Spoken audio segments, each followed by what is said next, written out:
మానవతా విలువలకు తెలుసుకోవాలనుకుంటే To know human value easily, మనసు మాట క్రియయు అన్ని ఒక్కటిగాని అతికియుంట. there should be perfect harmony between thought, word and deed. Thought word and action together. There's thought, word and action, they should be together. కనుక EHV కాదు 3HV. So it is not EHV, it is 3HV. Heart ఒక H, head రెండవ H, hand మూడవ H.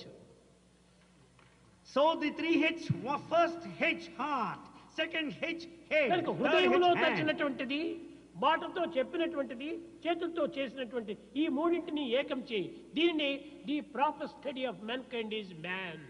Therefore, what you think in your heart, what you think there, what you do with your hand, there should be perfection, there should be అది harmony. మూడు ఉండినప్పుడే is man. When these three exist, he is man. దీనిని వేదాంతములో మనస్సేకం, వచస్సేకం, కర్మణ్ ఏకం, మహాత్మనం. You are great man, god man. It is only Veda that says you are a God man, you are a great man, when there is a harmony between thought, word and deed. మనస్ అన్యత్, వచస్ అన్యత్, కర్మణ్ అన్యత్, దురాత్మనం. You are sinner. You are a sinner if there is a variation between what you think, what మనసులో you say. ఒకటి, మాటలో ఒకటి, క్రియ ఒకటి చేస్తే you are sinner. If you think one thing, if you say something, and if you act differently, ఇది you human are a value. sinner. మూడింటిని మనం ఏకం చేయాలి. We should unify these three.